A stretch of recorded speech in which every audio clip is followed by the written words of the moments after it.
how to enable or disable CSS gradient interpolation color space in Safari on iPhone X. And okay guys, sir, in your mobile phone, go to settings. In settings, scroll down and go to Safari. In Safari, scroll down again. And below, you can see the advanced. Okay, go to advanced. In advanced, you can see here the experimental features. Okay, go to this.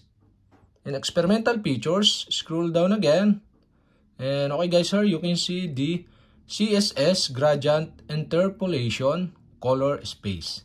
And the CSS gradient interpolation color space is disabled. To enable this, you'll have to do is switch on the switch button on the right side. And okay guys, we have successfully enabled. And to disable again, you'll have to do is switch off the switch button on the right side. And okay guys, we have successfully enabled or disabled CSS gradient interpolation color space in Safari on iPhone X.